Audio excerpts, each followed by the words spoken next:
He wasn't expecting anyone. Not that night, not after all those years hiding in the quiet edges of the desert where a man could pretend the past didn't have teeth. But when the knock came, 3 slow hits against the old wooden door, Jack Harlow felt something he hadn't felt in more than a decade: recognition. The desert wind howled outside, kicking sand across the porch. Jack stepped forward carefully, each creak of the floorboards echoing like a warning. He hadn't had visitors in 12 years. Nobody knew where he lived. Nobody was supposed to, which meant whoever stood on the other side of that door either came to finish something or to start what Jack had been avoiding since the night everything went wrong. He opened the door, and the world stopped. A boy stood there, maybe 16, maybe 17, helmet under his arm, knuckles bruised, jacket ripped, hair stuck to his forehead with sweat and dust. But none of that hit Jack as hard as the eyes. They were the same eyes his best friend had, the same man Jack had buried without ever telling the truth. "Are you Jack Harlow?" the boy asked, voice shaking but stubborn. "My name is Luke, my father. He told me to find you if I was ever in danger." Jack felt the punch of those words deep in his chest.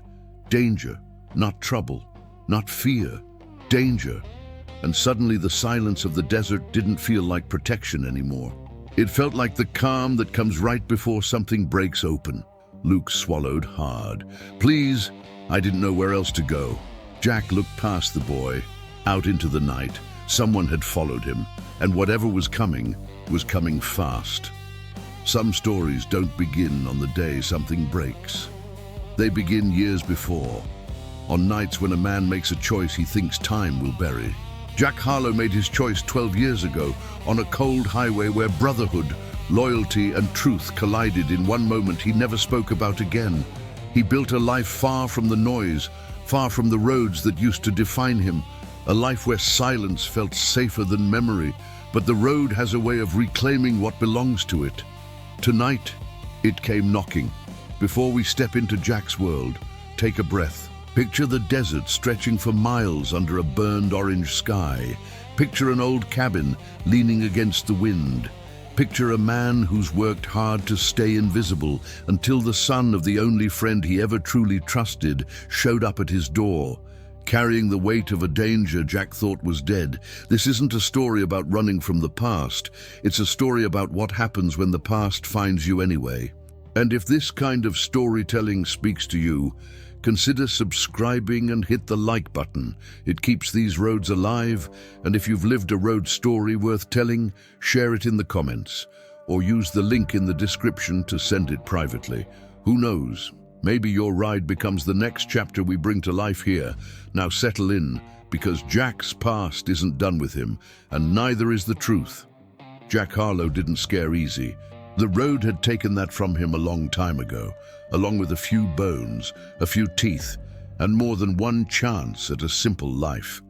But the sight of the kid on his porch, that did something else. It didn't scare him.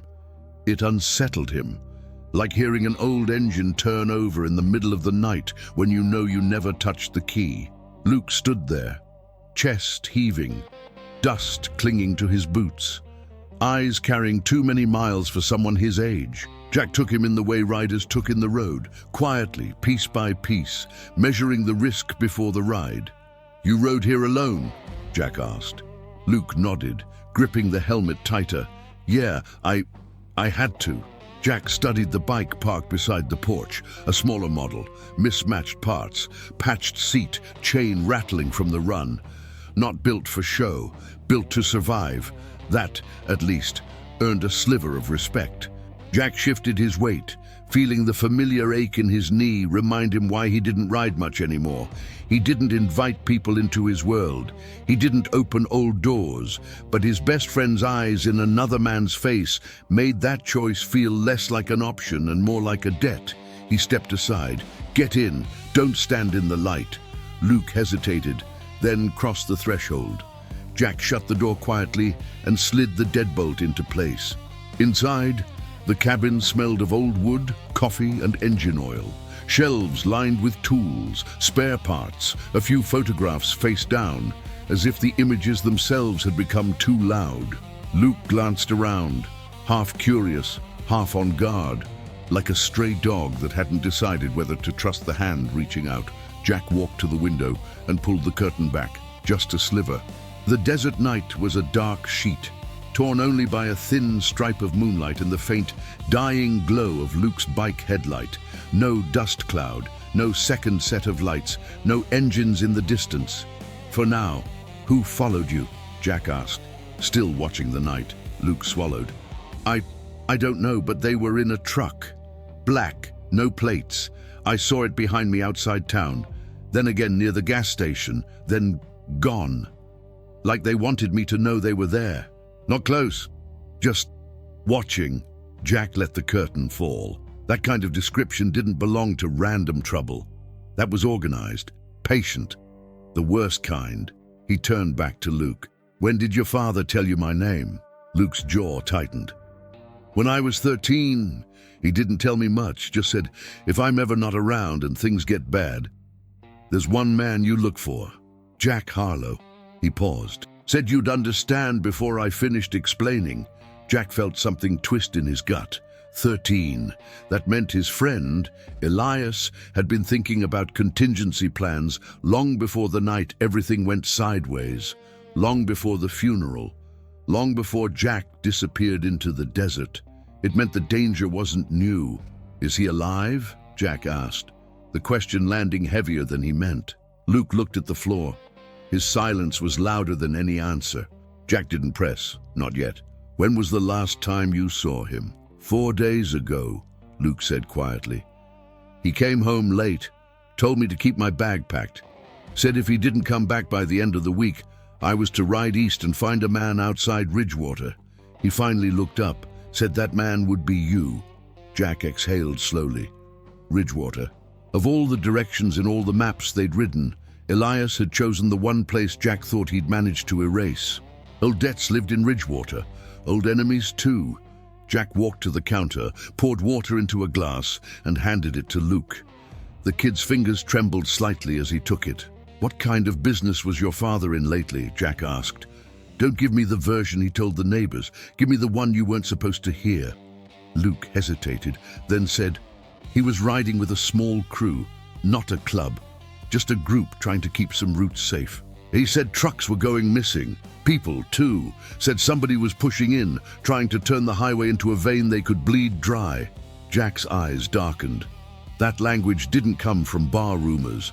That was Elias talking like a man who'd seen this play before. Smugglers, protection deals, brotherhoods twisted into shields for people who never rode a mile. Jack had walked out of that world when he realized the price wasn't patch and pride anymore. It was flesh. He mentioned any names? Jack asked. Luke nodded slowly. Yeah, one. He said if I ever heard it more than once, it meant trouble was getting close. Jack watched him carefully. What name? Luke drew a shaky breath. Clay Maddox. The room felt smaller all at once. Jack's pulse didn't spike, but something old and heavy shifted in his chest. Clay Maddox wasn't just a name, he was a chapter, the last chapter Jack had slammed shut before he vanished. Clay had a talent for looking like the man holding everything together while he pulled the stitches from the inside. Luke studied Jack's reaction. You know him. Yeah, Jack said quietly. I do. Outside, a sound cut through the night. Not the wind, not an animal, an engine, slow, low, deliberate. Jack walked back to the window and moved the curtain just a fraction. Headlights crawled along the dirt road that led to his cabin. No rush, no hesitation, like they already knew exactly where they were going. He let the curtain fall and turned to Luke, voice dropping into something flat and controlled. Whoever was watching you, Jack said, just found where you stopped, and the truth Elias died protecting had officially arrived on Jack's doorstep. The engine outside rumbled low, too low for a truck, too steady for a casual rider. Jack moved away from the window, as if the floor had suddenly tilted beneath him. Luke watched him with wide, uncertain eyes, gripping the edge of the chair as if it were the only thing keeping him grounded. Jack didn't say a word at first. He just listened. Years on the road had trained him to read engines the way other men read voices, and this one carried a message. Not here to talk, not here to leave quietly. Jack knelt beside the cabinet under the sink and pulled out a black metal box. The latch clicked open with a soft, final sound. Inside were two things: a worn leather holster and a .45 that had seen more truth than most men. Jack didn't brag about the road. He didn't tattoo his scars into stories. He carried them in metal and silence. He checked the slide, chambered around, and holstered the gun with movements so calm they felt rehearsed by muscle memory rather than thought. Luke swallowed. "You think they followed me all the way here?" Jack shook his head. "No. If they had, they wouldn't have waited this long to step in. Somebody narrowed down where your father might have sent you. That's why they're here." Luke's jaw tightened. "Because of Clay Maddox?" Jack didn't answer immediately. He scanned the room, turning off the lamps, letting darkness swallow the walls, until only the sliver of moonlight from the window remained. The boy deserved a clean answer. But clean answers didn't exist when Clay Maddox was involved. Finally, Jack said, "Clay doesn't chase people. He replaces them. He removes what doesn't bend. If your father crossed him, he didn't run. Men like Elias don't run. They hide what needs protecting and take the hit themselves." Luke looked away, breathing unevenly. "He told me once that the road changes you, makes you choose whether you carry the truth or bury it." His voice cracked. "He carried it, didn't he?" Jack didn't soften his voice. The boy didn't need comfort. He needed clarity. "Yeah, he carried something, and somebody wants it buried." Outside, the engine cut. Silence flooded the cabin, a thick, heavy silence that always comes right before violence. Jack motioned to Luke to stay low as he moved toward the door. He pressed his palm lightly against it, feeling the vibration of footsteps on the wooden porch. One set, confident, slow. Whoever it was didn't feel the need to hide behind the night. A knock came, 3 firm taps, spaced like a man keeping time with his own heartbeat. Jack didn't open the door. "Say your name." For a moment, nothing. Then a voice answered through the wood, deep, gravelly, familiar in a way that twisted something old inside Jack. "Jack Harlow. It's been a long time." Luke flinched. Jack didn't. He knew that voice. Reese Younger. The one man who used to ride with Clay and Elias, the one man who vanished before the Brotherhood split. Jack's hand hovered over his holster. Reese had once been a brother, one Jack trusted enough to ride with into the worst places, but the Brotherhood had died long before Elias did. And Jack didn't know what side Reese had chosen when things fell apart. Jack lowered his voice. "Luke, back room. Now." Luke obeyed without protest, disappearing into the hallway as Jack stepped closer to the door. He didn't open it yet, but he shifted the deadbolt halfway, enough to listen, not enough to surrender. "Why are you here, Reese?" Jack asked, a faint exhale from the porch. "Because you're not the only one someone's hunting tonight." Jack felt tension coil beneath his ribs. "You working for Clay now?" Reese chuckled, a dry, humorless sound. "If I were working for Clay, this door would already be splintered." Jack considered that. Reese continued, voice dropping lower. "Listen to me. They're coming. For the boy. For you. For anyone who knew Elias. Clay made a move he can't take back. That's why I'm here." Jack finally unlatched the lock and opened the door a crack. Reese stood there, older, leaner, eyes carrying the kind of exhaustion only betrayal breeds. Dust coated his boots. His jacket was torn at the sleeve, but he was alive, and that alone meant he'd outrun something ugly to get here. "Let me in," Reese said quietly. "We don't have much time." Jack hesitated only a second before pulling the door fully open. Reese stepped inside, and the second he did, from the darkness at the end of the road came the roar of multiple engines. A lot of them. Headlights erupted like angry stars in the night. Reese turned to Jack, eyes dark with urgency. "They found us." And with that, The road's truth came crashing straight to Jack's doorstep, and the real hunt began. The headlights at the end of the road burned through the darkness like the eyes of hunting dogs finally catching a scent. Engines growled, 2, then 4, then more, rolling across the dirt in a slow, coordinated advance. Jack moved to the window, shoulders squared, jaw tight. Reese stepped beside him, eyes narrowing as he counted the shadows moving with the headlights. Even Luke, from the hallway, felt the air thicken with a weight that didn't belong to ordinary danger. "They're not rushing," Jack muttered. "They're positioning." Reese nodded. Clay's men don't rush. They collapse the exits first, then push you into a corner. He leaned closer to the glass, watching the pattern of movement with the familiarity of someone who had once lived in that world. 4 riders in front, stays formation, 2 on the ridge, high ground, and another 2 circling the old irrigation ditch. Jack's jaw clenched. 8.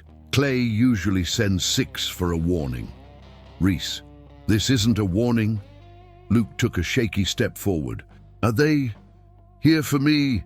Jack turned, gaze steady. They're here for whatever your father left unfinished. You're just the last piece still breathing. Luke swallowed hard, fighting the instinct to run, but even at 17 he understood running would only turn his back into a target. He walked closer, voice barely above a whisper.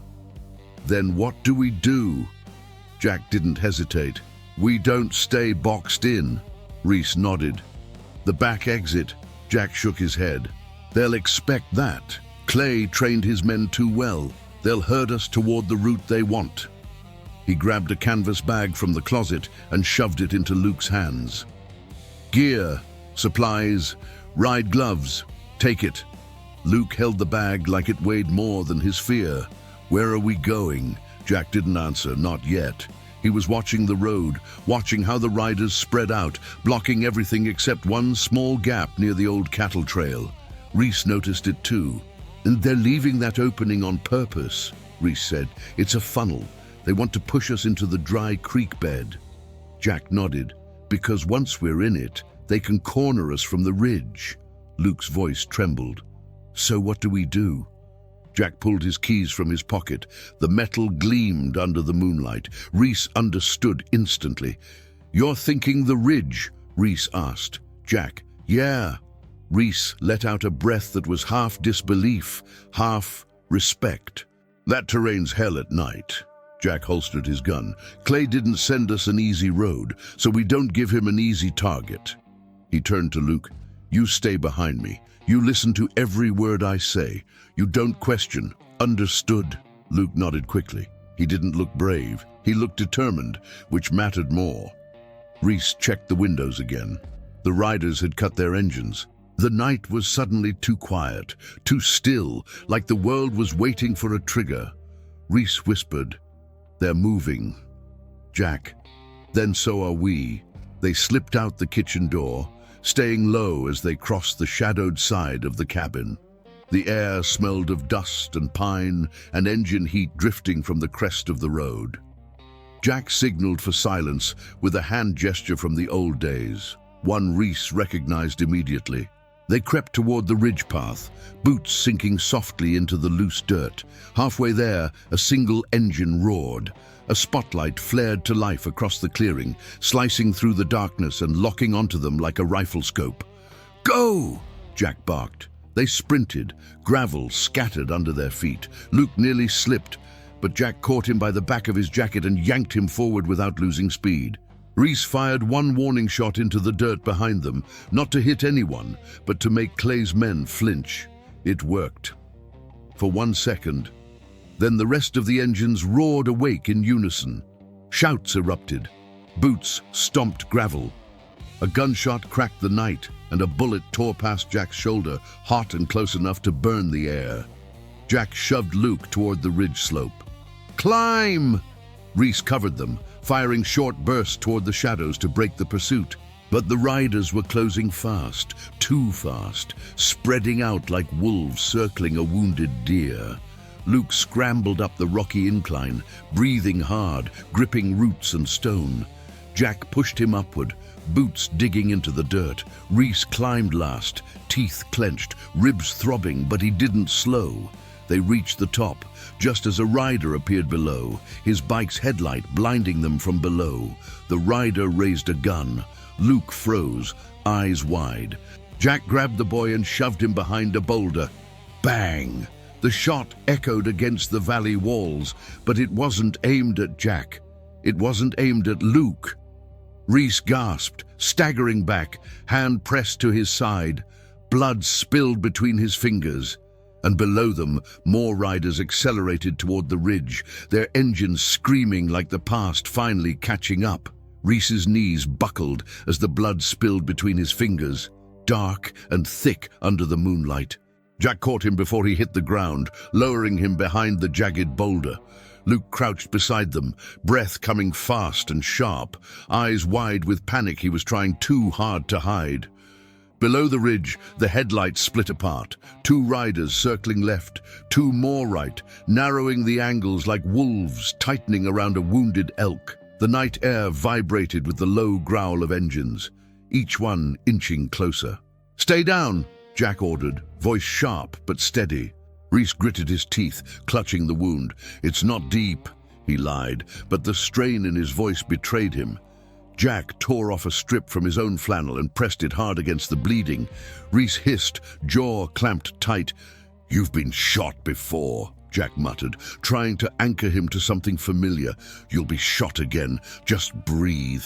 Reese gave a weak smirk. "I was hoping to retire from that particular hobby." Another engine surged closer. Dirt rattled down the slope. Luke peered over the edge for a split second, just long enough to see one rider climbing off his bike, moving toward them with a rifle slung low and deliberate. "Jack, he's coming up," Luke whispered. Jack's mind snapped into calculation mode. They didn't have the angle to shoot downhill without exposing themselves. Reese couldn't move on his own, and Luke was brave, but untrained. They were about to be overrun. Jack pointed toward a narrow crack in the ridge, a natural split in the rock barely wide enough for one person at a time. "Luke, get Reese through there." Luke stiffened. "But what about you?" Jack's eyes stayed locked on the advancing rider. "I hold the front. I slow them down. Now move." Reese grabbed Jack's wrist. "Don't be a hero." Jack squeezed back. "Never been good at that." The first rider reached the halfway point up the slope. Jack slid along the ridge edge, staying low, using the shadows to mask his position. He waited until the rider's silhouette cleared the rock crest. Then he struck fast, a sharp shove, a twist of the wrist, and the rifle went clattering down the slope. The rider lunged, but Jack drove a knee into his chest, knocking him back against the rocks. The man drew a knife, slashing wildly. Jack blocked the first strike, took a grazing cut to his forearm, then slammed the man's head against the ridge wall. The body went limp, sliding down the gravel in a cloud of dust. But there was no time to breathe. A second rider appeared below, gun raised. Jack dove sideways as the bullet carved a chunk of stone inches from his head. He rolled, grabbed the fallen rider's dropped pistol, and fired 3 quick shots. The second man ducked behind his bike, sparks flying as bullets ricocheted off chrome. Engines roared from deeper in the valley, more riders closing in. Jack had seconds at most. Behind him, Reese grunted in pain as Luke supported his weight, dragging him toward the narrow rock split. Luke's hands trembled, but he didn't stop. "Come on!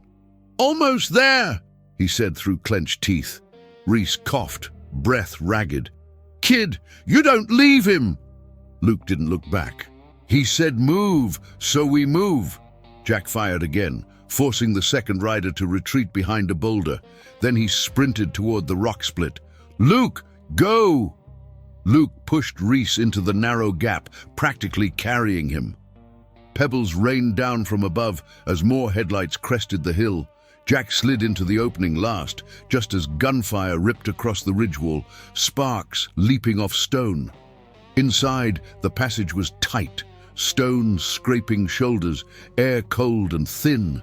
Luke struggled to help Reese along the twisting path. Jack stayed at the rear, blocking the way, listening to the sounds behind them. Boots hitting gravel, engines cutting off, men shouting orders. "They're splitting up," Jack said quietly. "Half coming into the passage, half circling to cut us off on the other side." Luke swallowed hard. "What do we do?" Jack glanced at Reese, pale, sweating, losing blood faster than they could stop it. "We keep moving," Jack said, voice low and absolute, "because we're running out of road, and Reese is running out of time." The passage narrowed again, forcing them single file. Luke helped Reese forward. Jack followed, pistol drawn. Behind them, footsteps entered the passage, and a familiar voice called out through the darkness. "Carter, you can't hide him forever."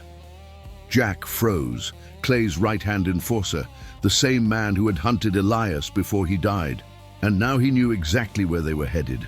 The voice echoed down the stone throat of the passage, distorted by rock, but unmistakably calm. Too calm. Jack felt the name, Carter, crawl down his spine like ice. Clay's enforcer didn't shout, didn't threaten. He just walked, boots scraping, letting his presence fill the gap between the echoes, a hunter who knew his prey well enough not to rush. Luke stiffened ahead, glancing back with wide eyes. Reese squeezed his shoulder weakly, forcing a rough whisper past gritted teeth. "Keep moving, kid. Wolves howl so the deer freeze." The passage funneled them forward until the ceiling lowered and the walls closed in, the stone brushing their shoulders. Jack slowed his breathing, matching it to the rhythm of his steps. He could hear at least 2 sets of boots behind them now, maybe 3, staggered, spread, cautious. They weren't charging blind. They were closing the gap 1 careful yard at a time. A shot cracked, the bullet chewing rock inches above Jack's head, showering dust over them. Luke flinched but didn't scream. Jack almost smiled. He's scared, but he's still moving. They reached a bend where the passage twisted sharply left, opening into a slightly wider pocket of space where the ground dipped and then rose again. Jack recognized opportunity when he saw it. "Stop," he whispered. Luke froze. Reese leaned heavily against the wall, breath ragged. Jack pressed Luke and Reese toward the far side of the pocket, where the shadows were deepest, then stepped back toward the choke point in the bend. He crouched low, pistol raised, listening to the approaching footsteps. One pair was faster, over-eager. The kind of guy who wanted to impress Clay. That made him the easiest to use. The first man swung around the bend with his gun already halfway up. He didn't expect Jack to be that close. Jack fired once, center mass. The man's body hit the ground hard, blocking half the narrow passage. The second man behind him swore, stumbling over the fallen weight. Jack fired again, ricocheted off stone, forced him to duck. "2 down, at least 1 more," Jack called over his shoulder. Reese didn't answer. His head was tipped back against the rock, jaw clenched, sweat beading on his forehead. Luke stared at the dead man in the half-light, chest heaving. You just... "We don't get to choose the road," Jack cut in. "Only whether we stand on it." The footsteps retreated a few yards, then stopped. The enforcer's voice came again, closer this time, but still maddeningly calm. "You're bleeding Reese dry in there, Carter. You know that, right? He doesn't have the miles left for this kind of run." Jack swallowed, saying nothing. The man continued. "Clay doesn't need the kid dead. He just needs him contained. You..." A pause, a faint smile hidden in the tone. "You're the loose end. Let the boy walk out, and maybe we let him stay alive long enough to forget you existed." Luke stiffened, but Jack didn't turn toward him. "You hear that?" Jack said quietly. "That's what a man sounds like when he's hoping you're more afraid than he is." Reese forced his eyes open. "He's not bluffing, Jack. Clay wants Luke under his thumb, wants to write the story in his head and sell it to him as truth." Jack's voice dropped. "Yeah, that's why the story changes tonight." Another bullet chewed the edge of the rock near his boots, sending shards across his hands.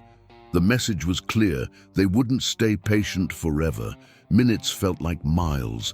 The men outside the bend regrouped, their voices low, plotting angles and flashes of light. Jack knew what they'd do next. Push a body forward as cover, then rush the gap while someone else fired blind from behind. It was a good plan.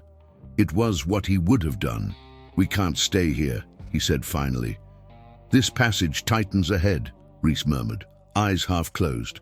"Opens into a side cut that drops toward the dry riverbed.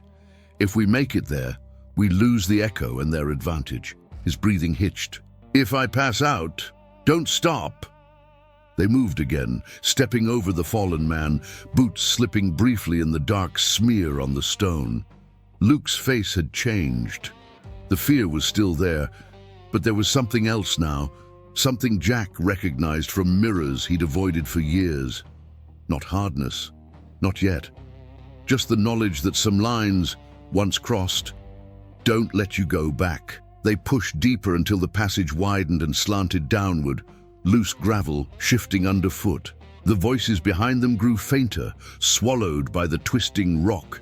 For the first time in what felt like hours, Jack couldn't hear the enforcer's footsteps. That worried him more than the gunshots. At the bottom of the slope, the rock cut suddenly away into open sky. They stepped out onto a narrow ledge above a dry riverbed, the canyon walls towering on both sides. Rusted metal beams and an old concrete platform clung to the rock wall a few yards away. Remnants of an abandoned maintenance station from when trucks still used this route. Jack saw it and instantly mapped possibilities in his head. Cover, height, maybe supplies, maybe a way out. "There," he said, pointing. "We make a stand there." They climbed down a crumbling set of steps carved into the rock and reached the old platform. A collapsed canopy hung above, fabric torn and flapping weakly in the wind. An overturned workbench lay on its side. Two rusted drums sat near the edge, half buried in dust. Jack propped Rhys against the wall and tore open his jacket, checking the wound. The bullet had gone clean through, but the bleeding hadn't stopped. Luke hovered, hands shaking, eyes glassy. "He's gonna die, isn't he?" Luke whispered. Rhys chuckled weakly. "Not yet, kid. Clay's not that lucky." Jack worked fast, packing the wound tighter, cinching the makeshift bandage until Rhys hissed and swore through his teeth. "Hate me later," Jack muttered. "Preferably alive." Rhys's breathing steadied just enough. Luke looked away, jaw trembling. "You still haven't told me the whole story," Luke said suddenly. "About my dad. About Elias. I know Clay lied. I know you walked away. But I don't know what actually happened."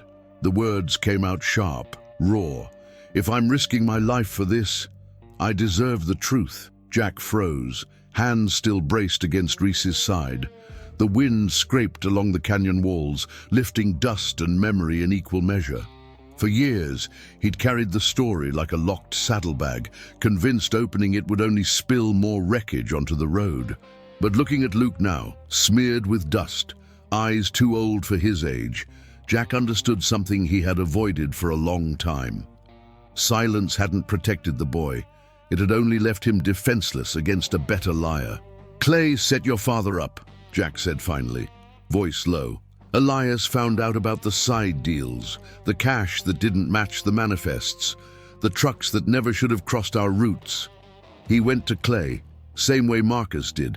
Thought brotherhood meant you confront a man face to face." Jack's eyes darkened. "Clay sent him on a run he knew was compromised. Told him I'd be there to back him. Told me Elias had already bailed." Luke's breath hitched.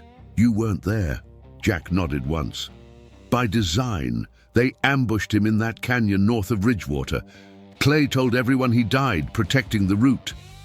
A muscle jumped in Jack's jaw. "He died thinking I'd abandoned him." Silence slammed between them. Luke staggered back a half step, like the words had landed as hard as a punch. "So, when you say Clay rewrote the story," Jack met his eyes, "it started with your father." Rhys managed a strained nod. "And it doesn't end until someone stops him." Luke's hands curled into fists. There were no tears, at least not yet. Just a long, slow inhale as he tried to fit this new truth into the shape of the man he'd spent years mourning. Above them, loose stones rattled down from the passage exit. Voices drifted on the wind, closer again, more cautious. Jack's focus snapped back to the present. "They found the trail," he said. "We're out of time."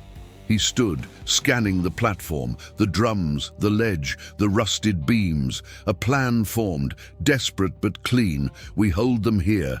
Long enough to break their line and get to a bike." Luke blinked. "What bike?" Jack pointed toward the far end of the dry riverbed, where a faint glint of chrome caught the moonlight, half hidden behind rock and sand. Someone had stashed a backup down there long ago. Maybe Reese, maybe Clay's men, it didn't matter. Jack checked the pistol, one magazine left, not full. "Luke, you're with me on the front. Reese, you stay behind the drums. If they get past us, you shoot." Reese snorted softly. "Thought I was dying." "You are," Jack said. "You just don't get to do it yet." Footsteps approached the passage mouth above them. A flashlight beam sliced into the canyon, sweeping the platform. Jack stepped into the edge of the light, shoulders squared, gun lowered but ready. The Enforcer's shadow appeared on the ridge, outlined against the sky. He looked down at them, calm as ever. "End of the road, Carter," he called. Jack exhaled once, steady. "No," he said, voice flat as steel. "Just the last turn before Clay." And as the Enforcer raised his weapon and the canyon held its breath, Luke stepped up beside Jack, choosing in that moment which man's story he was going to believe. The Enforcer descended the ridge with the deliberate calm of a man who'd walked into worse storms than this. His boots struck the rock in slow, measured thuds, each step echoing through the canyon. Jack tracked him with the barrel of his pistol, breathing steady, shoulders square. Beside him, Luke tightened his grip on the metal pipe he'd picked up, rough, rusted, barely useful, but held with the resolve of someone who had run out of places to hide. "You don't have to die here," the Enforcer said, stopping a few yards from the platform. His silhouette swayed gently with the wind, hands loose at his sides. "Clay just wants the boy. You're the one making this difficult." Jack didn't blink. "Clay always wanted the easy version of every story. That's the problem." The Enforcer tilted his head. "Last chance, Carter." Jack shook his head. "You don't get to call this one. Not tonight." The Enforcer sighed, disappointed but unsurprised. "Then we do it the hard way." He lifted his gun, and Jack fired first. The shot struck the Enforcer's shoulder, spinning him sideways. He stumbled but didn't fall, firing back with wild force. The first bullet tore into the platform wall inches from Reese's head. The second ricocheted off a rusted beam and sparked against stone. Jack dropped behind the overturned workbench, Luke staying low beside him. Dust rained from the beams overhead as the canyon amplified the gunfire into rolling thunder. 3 more men rushed the ridge, shadows blending with stone as they spread out across the higher ground. Jack cursed under his breath. Clay hadn't sent muscle. He'd sent loyalists, the kind who didn't ask questions, only followed the version of truth Clay handed them. Jack fired again, forcing the Enforcer to cover behind a boulder. Luke peeked up, pipe trembling in his hand. "We're pinned," he muttered. "We're outnumbered." Jack reloaded with shaking fingers. "Doesn't matter." He pointed to the riverbed. "Our out is that bike." "That's it."